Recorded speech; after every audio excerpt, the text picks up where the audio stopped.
Who moved my cheese? The story. Once, long ago in a land far away, there lived 4 little characters who ran through a maze looking for cheese to nourish them and make them happy. 2 were mice, named Sniff and Scurry, and 2 were little people, beings who were as small as mice but who looked and acted a lot like people today. Their names were Hem and Haw. Due to their small size, it would be easy not to notice what the 4 of them were doing. But if you looked closely enough, you could discover the most amazing things. Every day the mice and the little people spent time in the maze looking for their own special cheese. The mice, Sniff and Scurry, possessing simple brains and good instincts, searched for the hard nibbling cheese they liked, as mice often do. The 2 little people, Hem and Haw, used their complex brains, filled with many beliefs and emotions, to search for a very different kind of cheese, with a capital C, which they believed would make them feel happy and successful.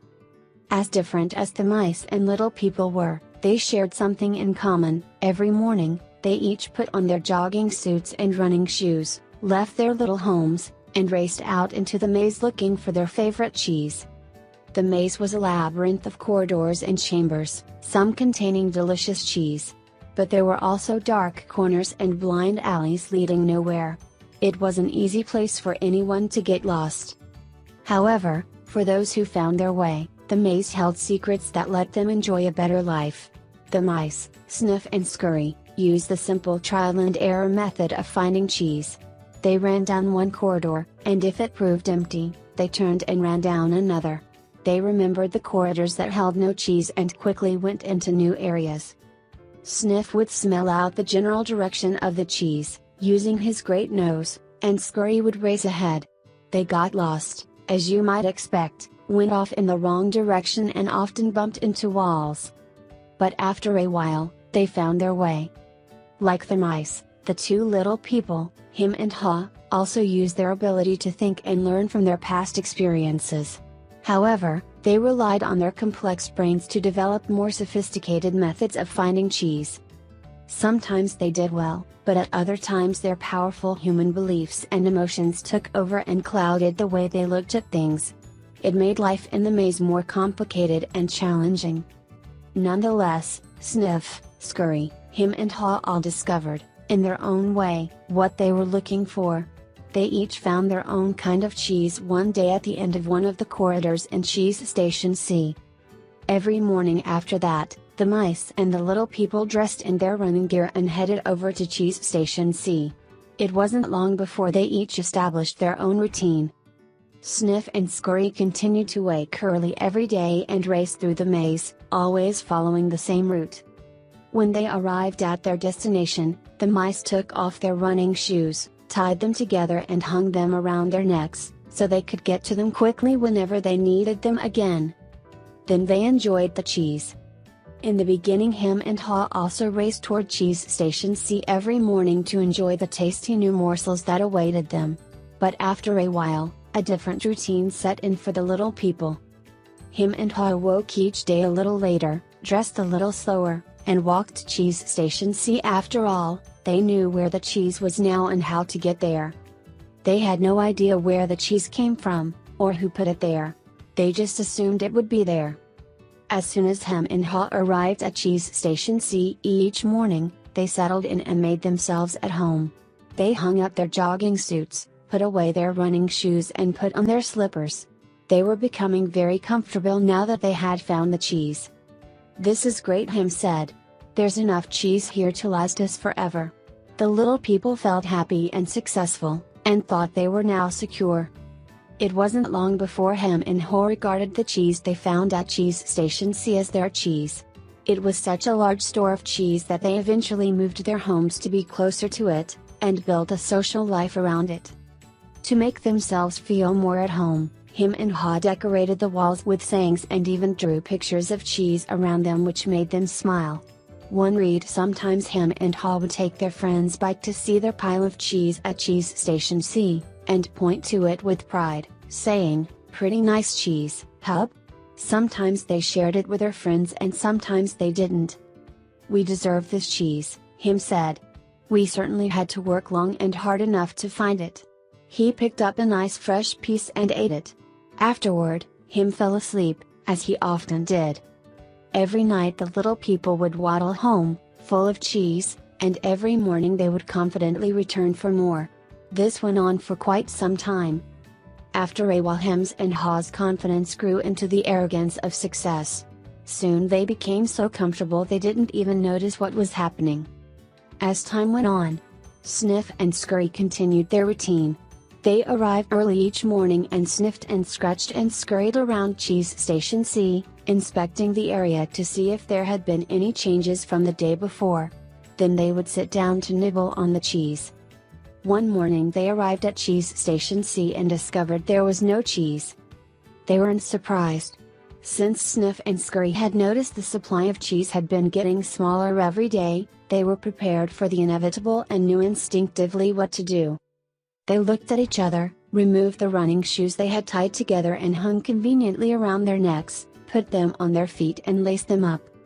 The mice did not overanalyze things. To the mice, the problem and the answer were both simple. The situation at Cheese Station C had changed. So, Sniff and Scurry decided to change. They both looked out into the maze. Then Sniff lifted his nose, sniffed, and nodded to Scurry, who took off running through the maze, while Sniff followed as fast as he could. They were quickly off in search of new cheese. Later that same day, Hem and Haw arrived at Cheese Station C. They had not been paying attention to the small changes that had been taking place each day, so they took it for granted their cheese would be there. They were unprepared for what they found. "What? No cheese?" Hem yelled. He continued yelling, "No cheese? No cheese?" as though if he shouted loud enough someone would put it back. "Who moved my cheese?" he hollered.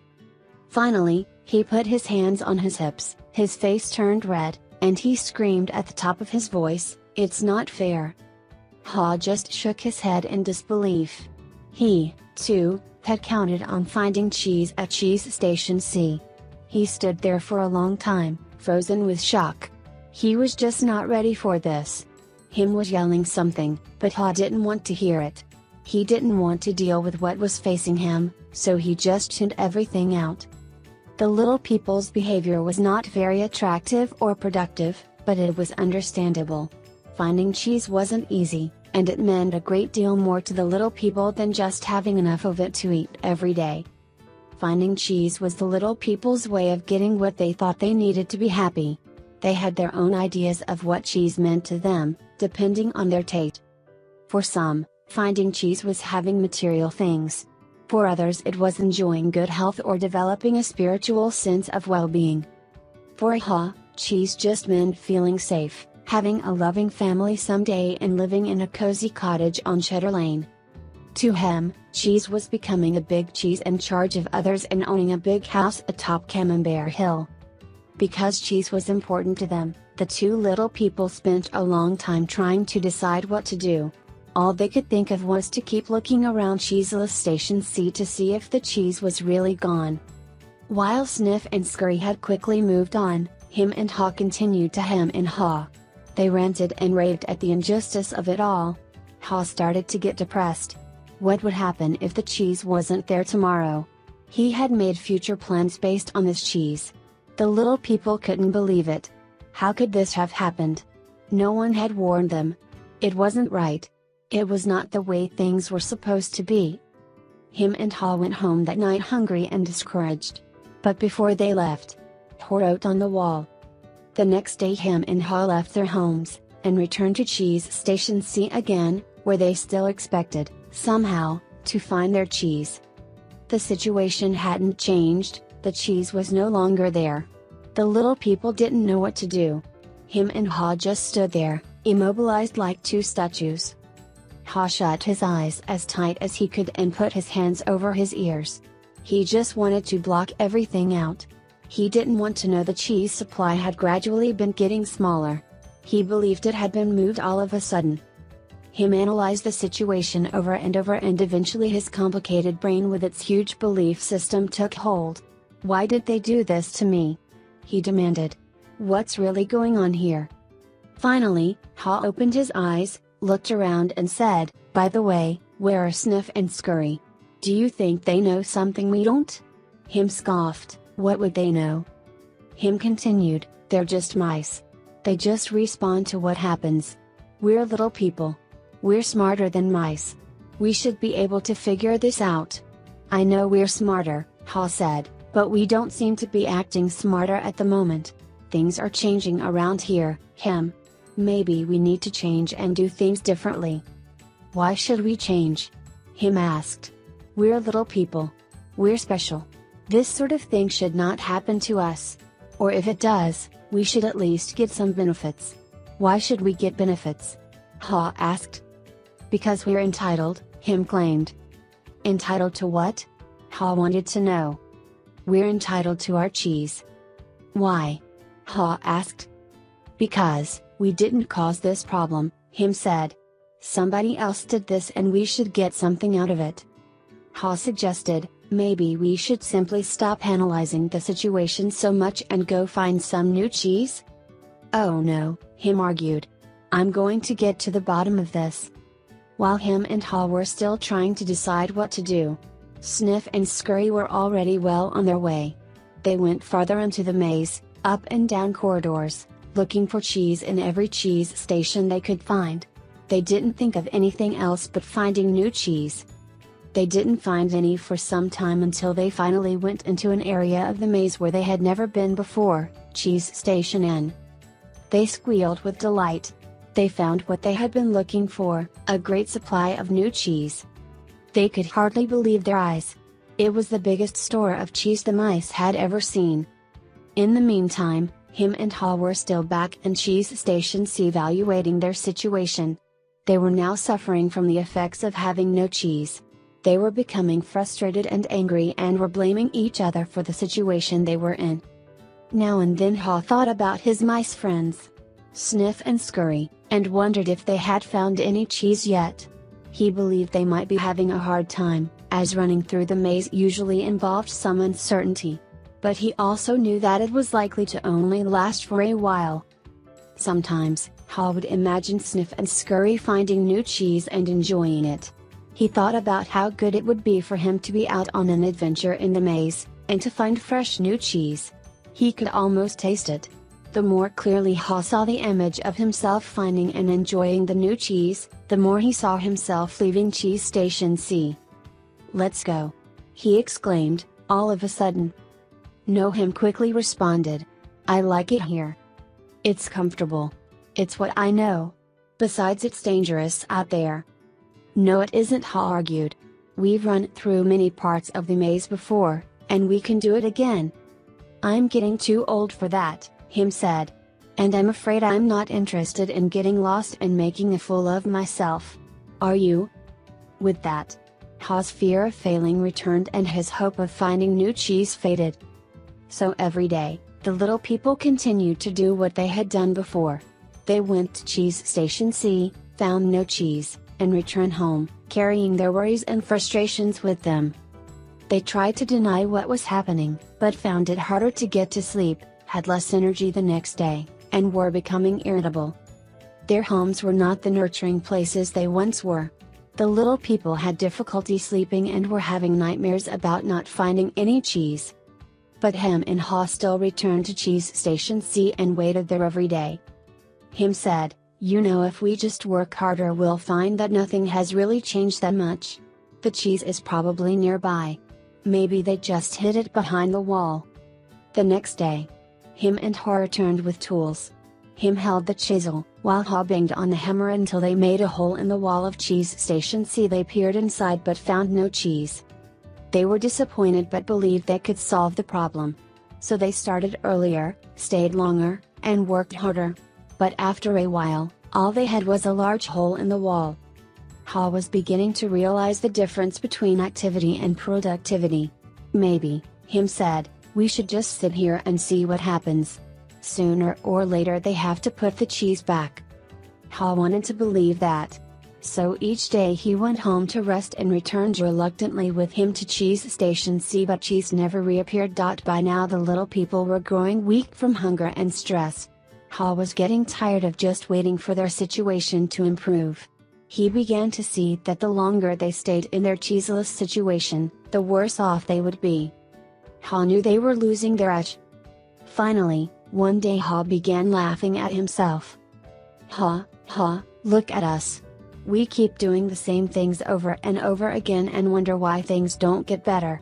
If this wasn't so ridiculous, it would be even funnier. Haw did not like the idea of having to run through the maze again, because he knew he would get lost and have no idea where he would find any cheese. But he had to laugh at his folly when he saw what his fear was doing to him. He asked him, "Where did we put our running shoes?" It took a long time to find them because they had put everything away when they found their cheese at Cheese Station C, thinking they wouldn't be needing them anymore. As Him saw his friend getting into his running gear, he said, "You're not really going out into the maze again, are you? Why don't you just wait here with me until they put the cheese back?" "Because, you just don't get it," Haw said. "I didn't want to see it either, but now I realize they're never going to put yesterday's cheese back. It's time to find new cheese." Him argued, "But what if there is no cheese out there? Or even if there is, what if you don't find it?" "I don't know," Haw said. He had asked himself those same questions too many times and felt the fears again that kept him where he was. He asked himself, "Where am I more likely to find cheese, here or in the maze?" He painted a picture in his mind. He saw himself venturing out into the maze with a smile on his face. While this picture surprised him, it made him feel good. He saw himself getting lost now and then in the maze, but felt confident he would eventually find new cheese out there and all the good things that came with it. He gathered his courage. Then he used his imagination to paint the most believable picture he could. With the most realistic details, of him finding and enjoying the taste of new cheese. He saw himself eating Swiss cheese with holes in it, bright orange cheddar and American cheeses, Italian mozzarella and wonderfully soft French camembert cheese, and... Then he heard him say something and realized they were still at Cheese Station C. Haw said, "Sometimes, things change and they are never the same again. This looks like one of those times. That's life. Life moves on. And so should we." Haw looked at his emaciated companion and tried to talk sense to him, but Him's fear had turned into anger and he wouldn't listen. Haw didn't mean to be rude to his friend, but he had to laugh at how silly they both looked. As Haw prepared to leave, he started to feel more alive, knowing that he was finally able to laugh at himself, let go and move on. Haw laughed and announced, "It's maze time." Him didn't laugh and he didn't respond. Haw picked up a small, sharp rock and wrote a serious thought on the wall for him to think about. As was his custom, Haw even drew a picture of cheese around it, hoping it would help him to smile, lighten up, and go after the new cheese. But Him didn't want to see it. It read, then, Haw stuck his head out and peered anxiously into the maze. He thought about how he'd gotten himself into this cheeseless situation. He had believed that there may not be any cheese in the maze, or he may not find it. Such fearful beliefs were immobilizing and killing him. Haw smiled. He knew Him was wondering, "Who moved my cheese?" But Haw was wondering, why didn't I get up and move with the cheese, sooner? As he started out into the maze, Haw looked back to where he had come from and felt its comfort.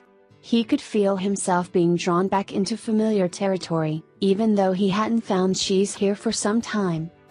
Haw became more anxious and wondered if he really wanted to go out into the maze. He wrote a saying on the wall ahead of him and stared at it for some time. He thought about it. He knew sometimes some fear can be good. When you are afraid things are going to get worse if you don't do something, it can prompt you into action. But it is not good when you are so afraid that it keeps you from doing anything. He looked to his right, to the part of the maze where he had never been, and felt the fear. Then, he took a deep breath, turned right into the maze, and jogged slowly, into the unknown. As he tried to find his way, Haw worried, at first, that he might have waited too long in Cheese Station C. He hadn't had any cheese for so long that he was now weak. It took him longer and it was more painful than usual to get through the maze.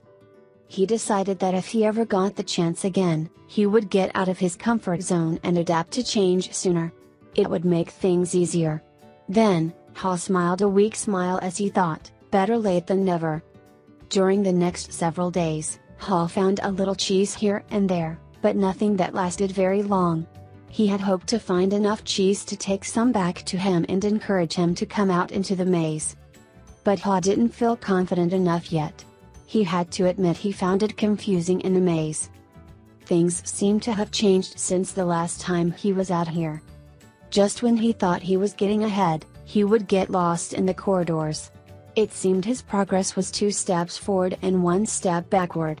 It was a challenge, but he had to admit that being back in the maze, hunting for cheese, wasn't nearly as bad as he feared it might be.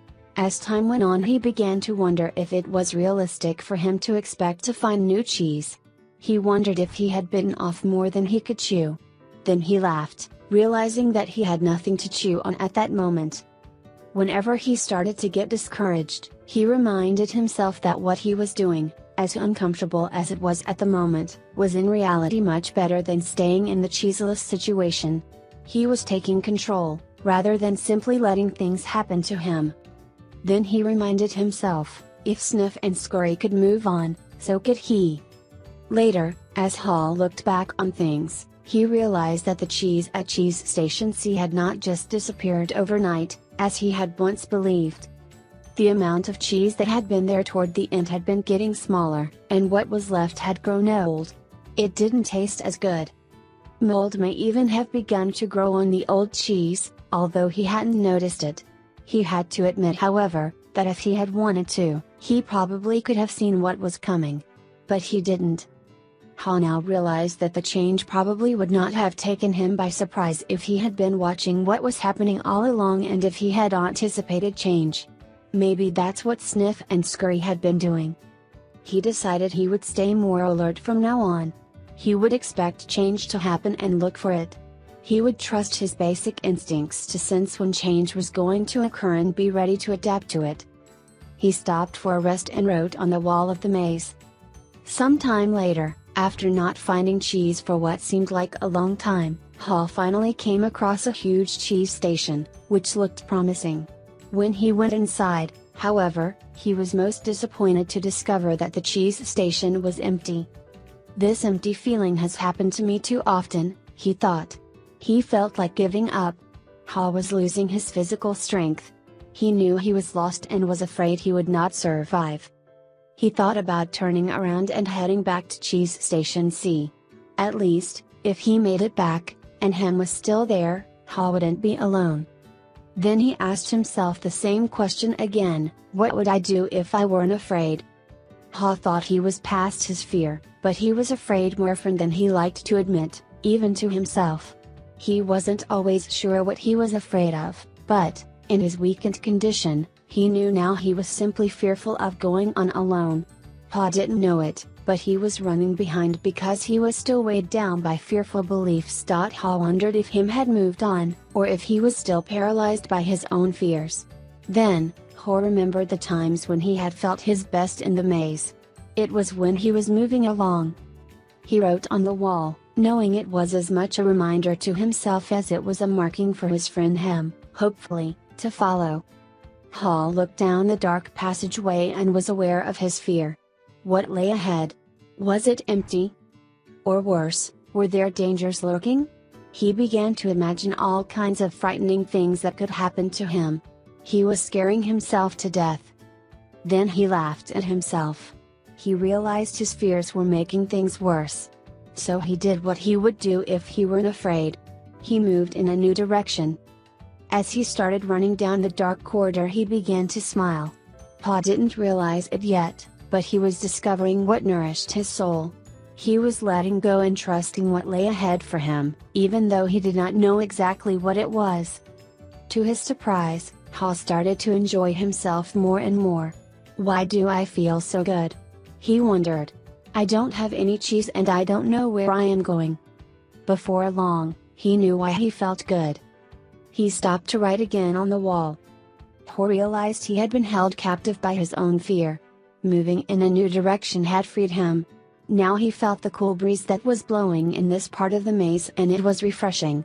He took in some deep breaths and felt invigorated by the movement. Once he had gotten past his fear, it turned out to be more enjoyable than he once believed it could be. Ha hadn't felt this way for a long time. He had almost forgotten how much fun it was to go for it. To make things even better, Ha started to paint a picture in his mind again. He saw himself in great realistic detail, sitting in the middle of a pile of all his favorite cheeses, from cheddar to brie. He saw himself eating the many cheeses he liked, and he enjoyed what he saw. Then he imagined how much he would enjoy all their great tastes. The more clearly he saw the image of himself enjoying new cheese, the more real and believable it became. He could sense that he was going to find it. He wrote. Ha kept thinking about what he could gain instead of what he was losing. He wondered why he had always thought that a change would lead to something worse. Now he realized that change could lead to something better. Why didn't I see this before? He asked himself. Then he raced through the maze with greater strength and agility. Before long he spotted a cheese station and became excited as he noticed little pieces of new cheese near the entrance. They were types of cheese he had never seen before, but they looked great. He tried them and found that they were delicious. He ate most of the new cheese bits that were available and put a few in his pocket to have later and perhaps share with him. He began to regain his strength. He entered the cheese station with great excitement. But, to his dismay, he found it was empty. Someone had already been there and had left only the few bits of new cheese. He realized that if he had moved sooner, he would very likely have found a good deal of new cheese here. Hor decided to go back and see if him was ready to join him. As he retraced his steps, he stopped and wrote on the wall. After a while Ha made his way back to cheese station C and found him. He offered him bits of new cheese, but was turned down. Him appreciated his friend's gesture but said, "I don't think I would like new cheese. It's not what I'm used to. I want my own cheese back and I'm not going to change until I get what I want." Ha just shook his head in disappointment and reluctantly went back out on his own. As he returned to the farthest point he had reached in the maze, he missed his friend, but realized he liked what he was discovering.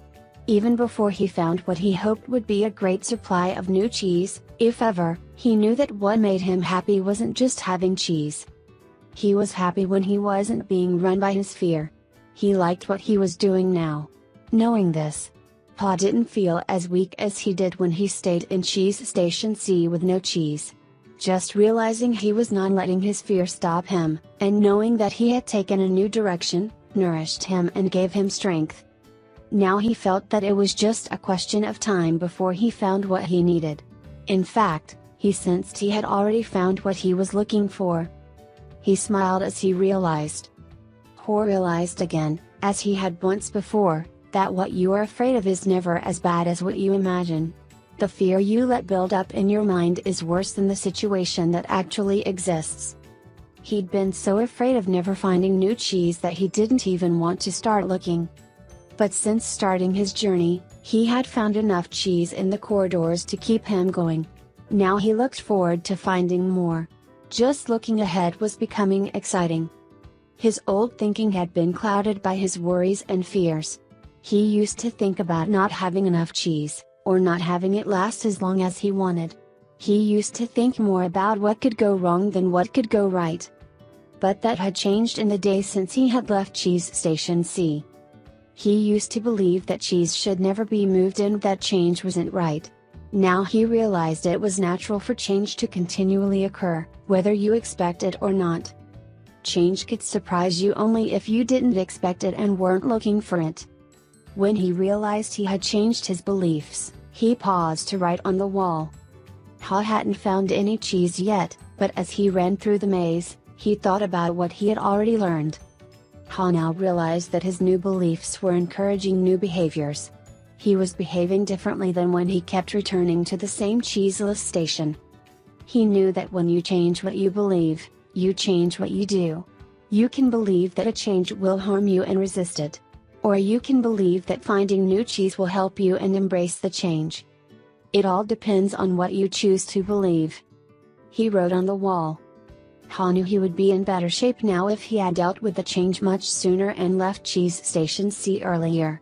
He would feel stronger in body and spirit, and he could have coped better with the challenge of finding new cheese. In fact, he probably would have found it by now if he had expected change, rather than wasting time denying that the change had already taken place. He used his imagination again and saw himself finding and savoring new cheese. He decided to proceed into the more unknown parts of the maze, and found little bits of cheese here and there. Ha began to regain his strength and confidence. As he thought back on where he had come from, Ha was glad he had written on the wall in many places. He trusted that it would serve as a marked trail for him to follow through the maze, if he ever chose to leave Cheese Station C. Ha just hoped he was heading in the right direction. He thought about the possibility that Ham would read the handwriting on the wall and find his way. He wrote on the wall what he had been thinking about for some time. By now, Ha had let go of the past and was adapting to the present. He continued on through the maze with greater strength and speed, and before long, it happened. When it seemed like he had been in the maze forever, his journey, or at least this part of his journey, ended quickly and happily. Ha proceeded along a corridor that was new to him, rounded a corner, and found new cheese at Cheese Station N. When he went inside, he was startled by what he saw. Piled high everywhere was the greatest supply of cheese he had ever seen.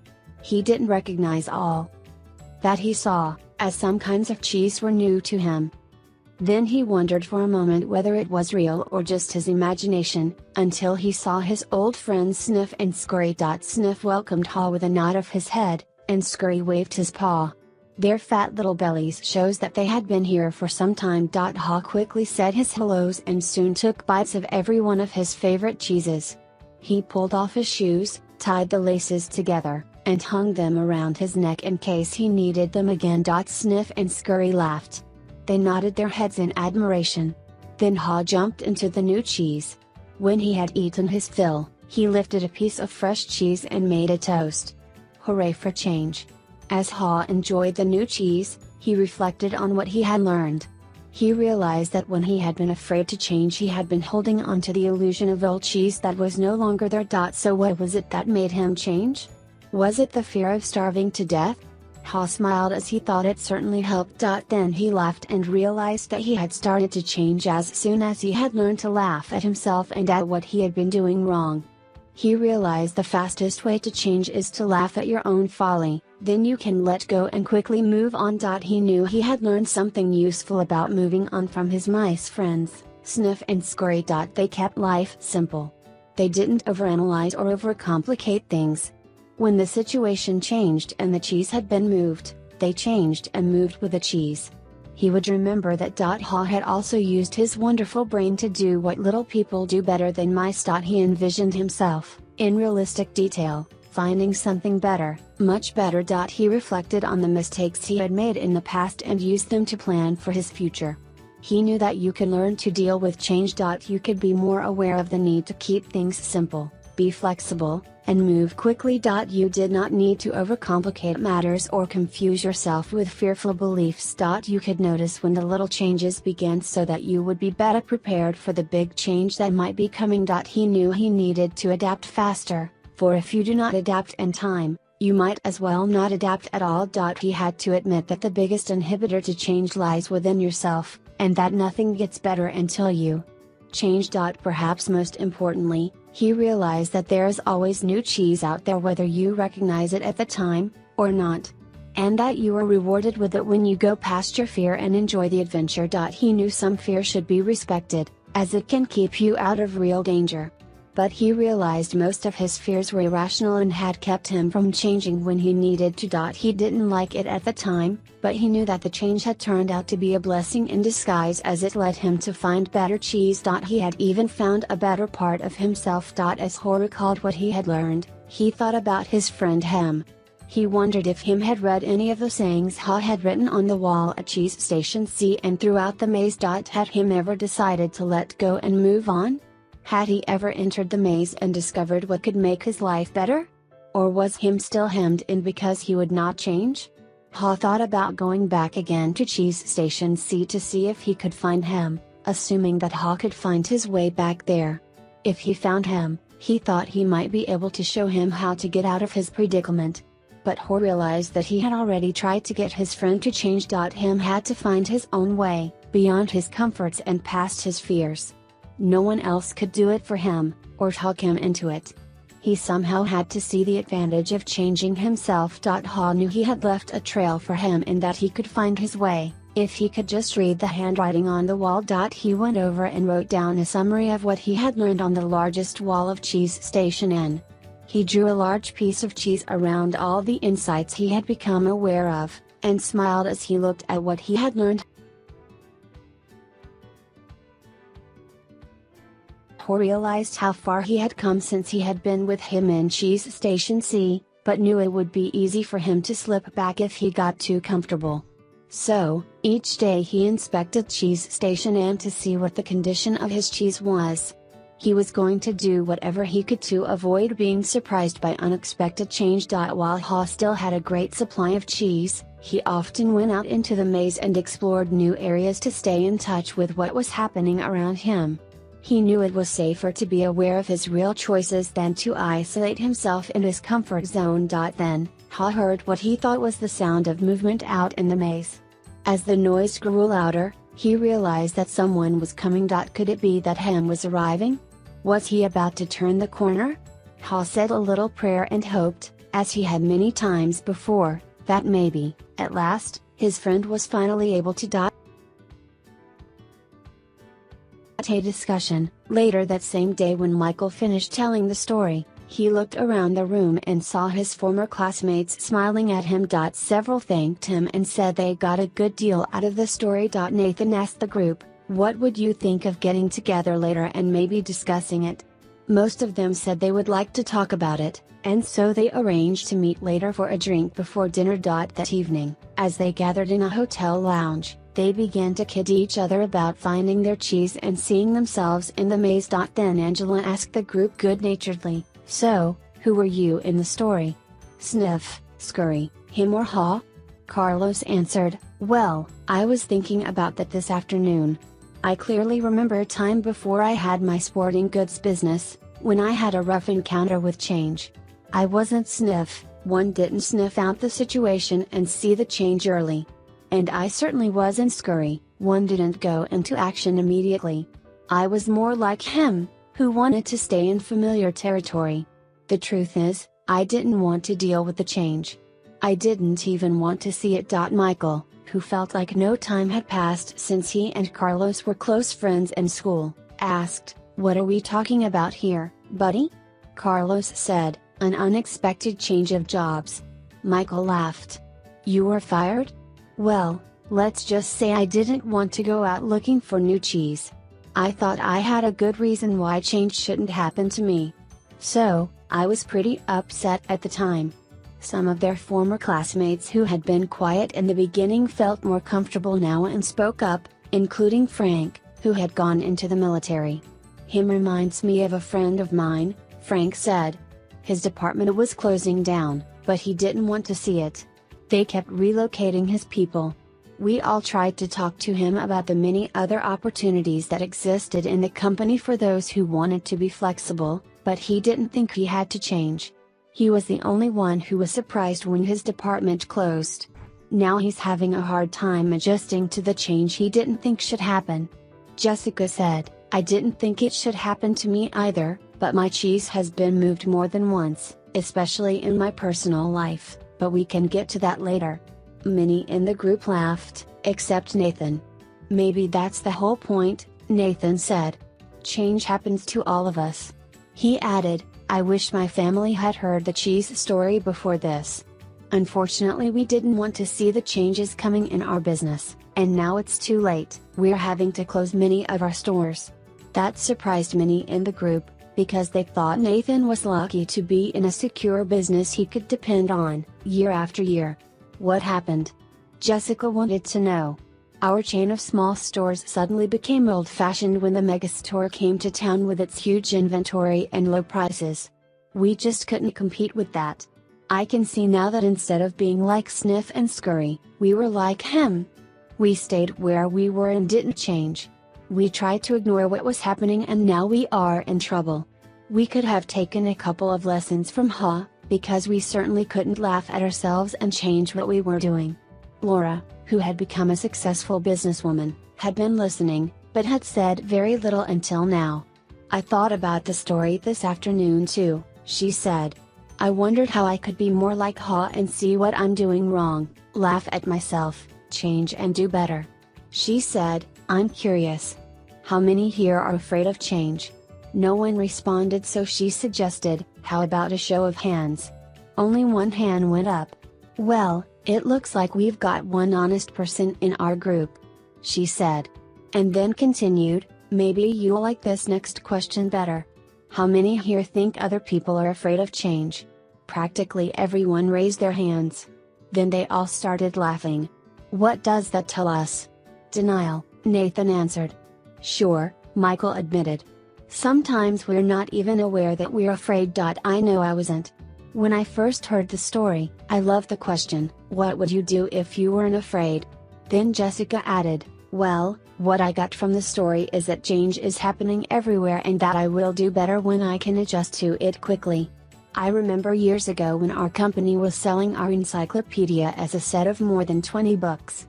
One person tried to tell us that we should put our whole encyclopedia on a single computer disk and sell it for a fraction of the cost. It would be easier to update, would cost us so much less to manufacture, and so many more people could afford it. But we all resisted. Why did you resist? Nathan asked. Because, we believed then that the backbone of our business was our large sales force, who called on people door to door. Keeping our sales force depended on the big commissions they earned from the high price of our product. We had been doing this successfully for a long time and thought it would go on forever. Laura said, maybe that's what it meant in the story about him and Ha's arrogance of success. They didn't notice they needed to change what had once been working. Nathan said, so you thought your old cheese was your only cheese? Yes, and we wanted to hang on to it.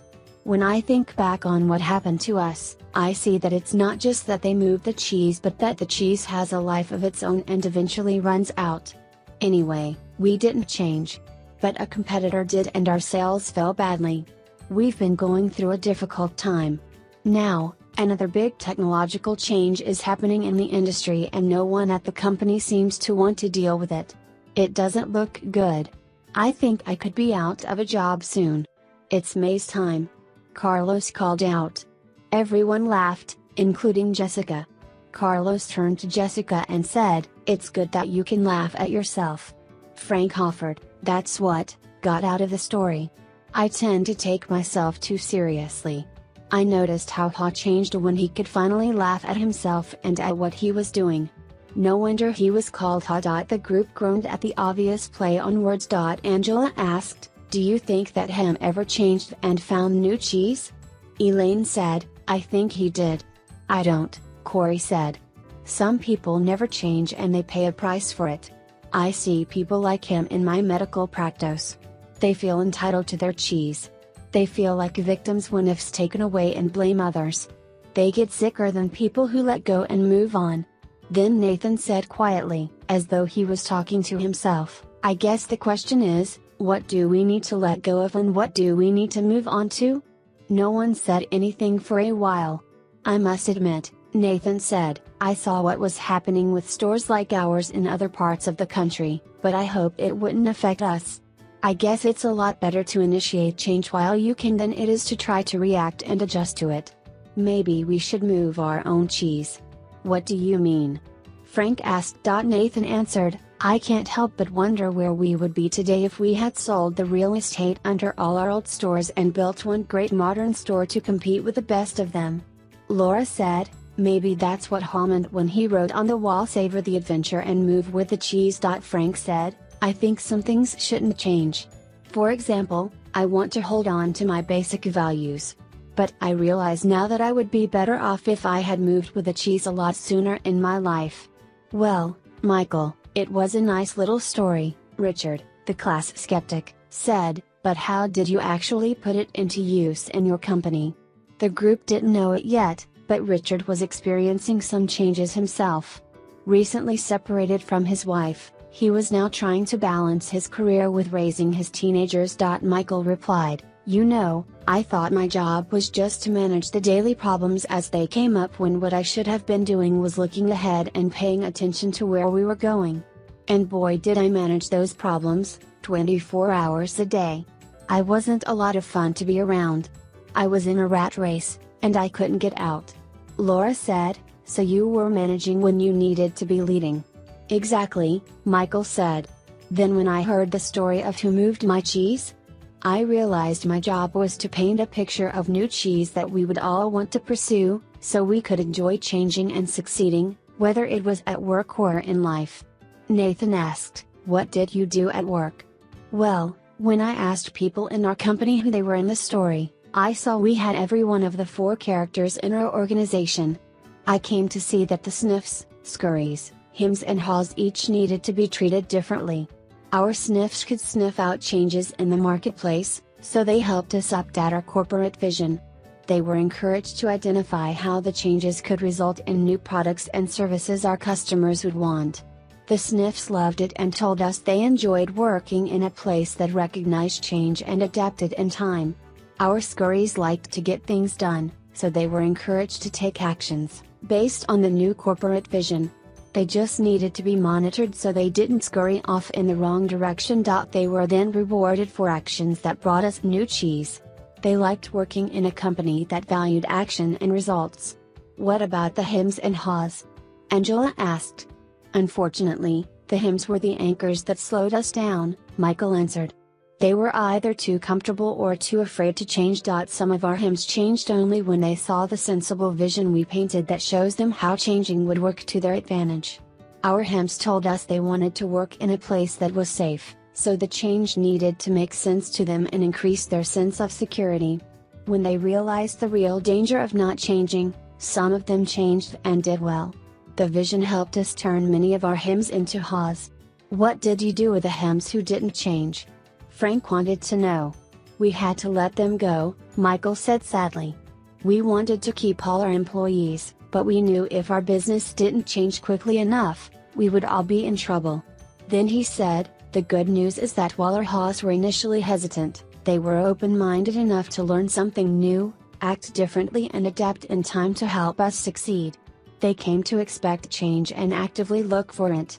Because they understood human nature, they helped us paint a realistic vision of new cheese that made good sense to practically everyone. They told us they wanted to work in an organization that gave people the confidence and tools to change. And they helped us keep our sense of humor as we went after our new cheese." Richard commented, "You got all that from a little story?" Michael smiled. "It wasn't the story, but what we did differently based on what we took from it." Angela admitted, "I'm a little bit like him, so for me, the most powerful part of the story was when Hall laughed at his fear and went on to paint a picture in his mind where he saw himself enjoying new cheese. It made going into the maze less fearful and more enjoyable. And he eventually got a better deal. That's what I want to do more often." Frank grinned. "So even Hims can sometimes see the advantage of changing." Carlos laughed, "Like the advantage of keeping their jobs." Angela added, "Or even getting a good raise." Richard, who had been frowning during the discussion, said, "My manager's been telling me our company needs to change. I think what she's really telling me is that, need to, but I haven't wanted to hear it. I guess I never really know what the new cheese was that she was trying to move us to. Or how I could gain from it." A slight smile crossed Richard's face as he said, "I must admit I like this idea of seeing new cheese and imagining yourself enjoying it. It lightens everything up. When you see how it can make things better, you get more interested in making the change happen. Maybe I could use this in my personal life," he added. "My children seem to think that nothing in their lives should ever change. I guess they're acting like him, they're angry. They're probably afraid of what the future holds. Maybe I haven't painted a realistic picture of new cheese for them. Probably because I don't see it myself." The group was quiet as several people thought about their own lives. "Well," Jessica said, Most people here have been talking about jobs, but as I listened to the story, I also thought about my personal life. I think my current relationship is old cheese that has some pretty serious mold on it." Corey laughed in agreement. "Me too. I probably need to let go of a bad relationship," Angela countered, "or, perhaps the old cheese is just old behavior. What we really need to let go of is the behavior that is the cause of our bad relationships. And then move on to a better way of thinking and acting." "Ouch!" Corey reacted. "Good point. The new cheese is a new relationship with the same person." Richard said, "I'm beginning to think there is more to this than I thought. I like the idea of letting go of old behavior instead of letting go of the relationship. Repeating the same behavior will just get you the same results. As far as work goes, maybe instead of changing jobs, I should be changing the way I am doing my job. I'd probably have a better position by now if I did." Then Becky, who lived in another city but had returned for the reunion, said, "As I was listening to the story and to everyone's comments here, I've had to laugh at myself. I've been like him for so long, hemming and hawing and afraid of change. I didn't realize how many other people did this as well. I'm afraid I've passed it on to my children without even knowing it. As I think about it, I realize change really can lead you to a new and better place, although you're afraid it won't at the time. I remember a time when our son was a sophomore in high school. My husband's job required us to move from Illinois to Vermont, and our son was upset because he had to leave his friends. He was a star swimmer and the high school in Vermont had no swim team. So, he was angry with us for making him move. As it turned out, he fell in love with the Vermont mountains, took up skiing, skied on his college team, and now lives happily in Colorado. If we had all enjoyed this cheese story together, over a cup of hot chocolate, we could have saved our family a lot of stress." Jessica said, "I'm going home to tell my family this story. I'll ask my children who they think I am, Sniff, Scurry, him or ha, and who they feel they are. We could talk about what we feel our family's old cheese is and what our new cheese could be." "That's a good idea," Richard said, surprising everyone, even himself. Frank then commented, "I think I'm going to be more like Ha and move with the cheese and enjoy it. And I'm going to pass this story along to my friends who are worried about leaving the military and what the change might mean to them. It could lead to some interesting discussions." Michael said, "Well, that's how we improved our business. We had several discussions about what we got from the cheese story and how we could apply it to our situation. It was great because we had language that was fun for us to use to talk about how we were dealing with change. It was very effective, especially as it spread deeper into the company." Nathan asked, "What do you mean by deeper?" "Well, the further we went into our organization, the more people we found who felt they had less power. They were understandably more afraid of what the change imposed from above might do to them. So they resisted change. In short, a change imposed is a change opposed." But when the cheese story was shared with literally everyone in our organization, it helped us change the way we looked at change. It helped everyone laugh, or at least smile, at their old fears and want to move on. "I only wished I'd heard the cheese story sooner," Michael added. "How come?" Carlos asked. "Because by the time we got around to addressing the changes, our business had already fallen off so badly that we had to let people go, as I said earlier, including some good friends. It was hard on all of us. However, those who stayed and most of those who left said the cheese story helped them see things differently and eventually cope better. Those who had to go out and look for a new job said it was hard at first, but recalling the story was a great help to them." Angela asked, "What helped them most?" Michael replied, "After they got past their fear, they told me the best thing was realizing that there was new cheese out there just waiting to be found. They said holding a picture of new cheese in their minds, seeing themselves doing well in a new job, made them feel better, and helped them do better in job interviews. Several got better jobs." Laura asked, "What about the people who remained in your company?" Well, Michael said, "Instead of complaining about the changes that were happening, people now said, they just moved our cheese. Let's look for the new cheese. It saved a lot of time and reduced stress. Before long, the people who had been resisting saw the advantage of changing. They even helped bring about change. Corey said, "Why do you think they changed?" "They changed after the peer pressure in our company changed." He asked, "What happens in most organizations you've been in when a change is announced by top management? Do most people say the change is a great idea or a bad idea?" "A bad idea," Frank answered. "Yes," Michael agreed. "Why?" Carlos said, "Because people want things to stay the same and they think the change will be bad for them. When one person says the change is a bad idea, others say the same." "Yes, they may not really feel that way," Michael said, "but they agree in order to fit in. That's the sort of peer pressure that fights change in any organization." Becky asked, "So how were things different after people heard the cheese story?" Michael said simply, "The peer pressure changed. No one wanted to look like him." Everyone laughed. They wanted to sniff out the changes ahead of time and scurry into action, rather than get hemmed in and be left behind. Nathan said, "That's a good point. No one in our company would want to look like him. They might even change. Why didn't you tell us this story at our last reunion? This could work." Michael said, "It does work.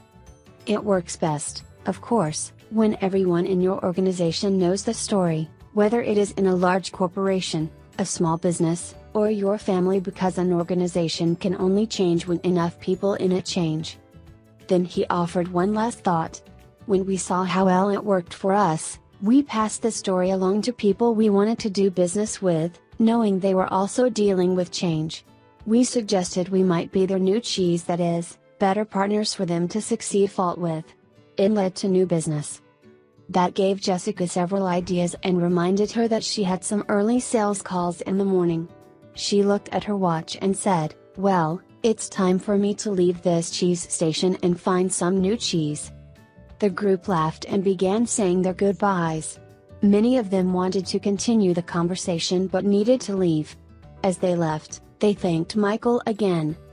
He said, "I'm very glad you found the story so useful and I hope that you will have the opportunity to share it with others soon."